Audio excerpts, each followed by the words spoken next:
مسجد میں نہ جائیں، اور اگر امام صاحب پوچھ لیں تو ہم ناراض ہو جاتے ہیں۔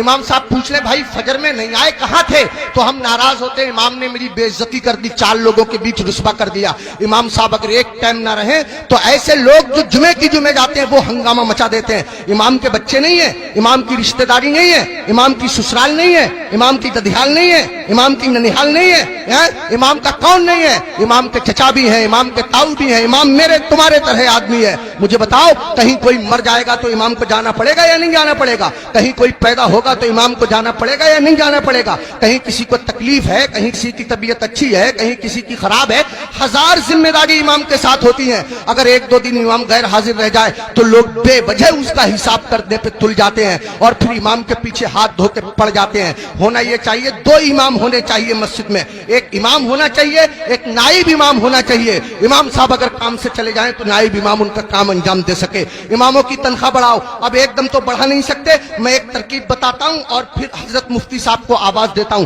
ترکیب یہ ہے کہ جب جمعے کے دن امام صاحب خطبہ پڑھتے ہیں، مطلب تقریر کرتے ہیں یا نعت شریف پڑھتے ہیں، مسجد میں جتنے لوگ جاتے ہیں اگر صرف 10 روپے سے امام صاحب کا مسافہ کر دیں گے تو قسم خدا کی آپ کے پاس سے 10 روپے جائیں گے، میری مسجد کے امام صاحب کے پاس ہزاروں روپے اکٹھے ہو جائیں گے۔ امام صاحب کے بچے کھائیں گے، ان کے دل سے دعا نکلے گی۔ دیکھو اگر اماموں کی تنخواہ کم ہوتی ہے تو نمازیں خراب ہوتی ہیں۔ آپ کہیں گے کیسے؟ میں بتاتا ہوں آپ کو۔ امام صاحب کی تنخواہ 4000، بیوی کی دوا چل رہی ہے 3000 روپیہ مہینہ کی، 100 روپیہ روز اس کی بیوی کی دوا چلتی ہے۔ اب کتنے روپے بچے اس کے پاس؟ 1000۔ اس میں گیس سلنڈر بھی ہے، اس میں تیل بھی ہے، اس میں نمک مرچ بھی ہے، اس میں دال چینی پتی بھی ہے، سب دنیا بھر کے خرچے۔ آپ غور کیجئے، اب امام صاحب مسجد کے مصلی پہ کھڑے ہیں نیت باندھے ہوئے نماز کی، اب پڑھ رہے ہیں سبحانک اللہم وبحمدک وتبارک اسمک وتعالی جدک ولا الہ غیرک۔ اب سبحانہ جب ختم ہوا تو امام صاحب من میں سوچ رہے ہیں یار کوئی مر بھی تو نہیں رہا ہے، یار کسی کی شادی بھی تو نہیں ہو رہی ہے، نکاح پڑھانے کے لیے مل جاتا۔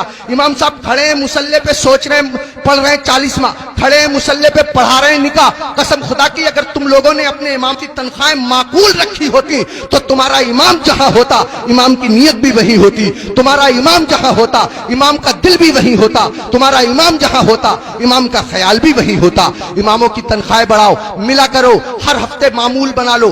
جب تم کماتے ہو، ہزاروں کماتے ہو، معمول بنا لو یا 500 روپے دوں گا، مہینے میں تم کو تنخواہ ملے 10,000، مہینے میں تم کو تنخواہ ملے 15,000، 8,000، 8,000 میں سے 100 روپے چپکے سے جاؤ امام صاحب سے مسافہ کر کے آ جاؤ۔ اگر بستی میں 100 گھر ہیں، سب کے سب 100 روپے سے مسافہ کریں گے، حساب جوڑ آپ لینا روپے کتنے ہو جائیں گے، امام صاحب کا کام ہو جائے گا۔ میں کہنا یہ چاہتا ہوں اتنا بڑا امام، کبھی تم نے سوچا تم لوگ اپنے بستر پہ سوتے رہتے ہو فجر کی نماز کے وقت، تمہارا امام تمہاری بستی کی مسجد کے مصلی پہ بیٹھ کے تمہارے لیے دعا کر رہا ہوتا ہے، یا اللہ میری بستی پہ کرم فرما، یا اللہ اس بستی پہ رحم فرما، لوگوں کے کاروبار میں برکت عطا فرما، عزت کی حفاظت فرما، دولت کی حفاظت فرما، آبرو کی حفاظت فرما، اور تم اسی امام کے پیچھے پڑے رہتے ہو جو تمہارے لیے دعائیں کرتا رہتا ہے۔ ایک آدمی پڑا رہتا تھا بہت امام کے پیچھے، ایک دن پکڑ لیا امام صاحب نے، ابے فجر کی نماز پڑھی ہے؟ بولا بالکل پڑھی ہے۔ امام صاحب بولے کیا رکعتیں پڑھی ہیں؟ بولا 10۔ کا فجر میں 10 ہو گئے رے؟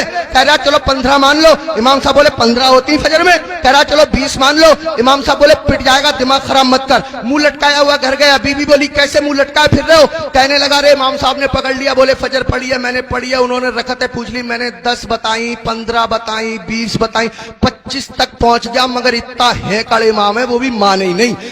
تو بیوی کہہ رہی ہے تم بھی تو پاگلوں جیسی باتیں کرو، 4 بتا دیتے 4۔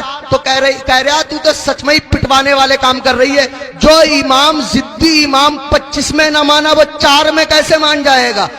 25 میں مانا نہیں 4 میں مان جائے گا، پٹوانے والے کام کر رہی ہے۔ اماموں کے قریب آؤ، اماموں کا خیال رکھو، جب کھانا کھانے بیٹھا کرو امام کو فون کر لیا کرو، حضرت کھانا کھایا نہیں کھایا، آیا نہیں آیا، اگر آیا تو کیا آیا، اگر تمہارے گھر کوئی اچھی چیز بنا کرے امام کو پہنچا دیا کرو، امام کا خیال رکھا کرو۔ بال کاٹنے کی دکان ہے، امام سے بال ترشوانے کے پیسے مت لیا کرو۔ کپڑے سلنے کی دکان ہے، امام کے کپڑے فری سل دیا کرو۔ پوری بستی کا ایک امام ہے، کیا نہیں ہو سکتا؟ مشکل کام نہیں ہے، مشکل کام نہیں ہے۔ ایک امام کے ساتھ اگر یہ رعایت کی جائے، کوشش کرو اپنی مسجد کے اماموں کو حج کراؤ، عمرے کے لیے بھیجو، سب مل کر کے کوشش کرو تو کوئی کر رہا کام نہیں ہے۔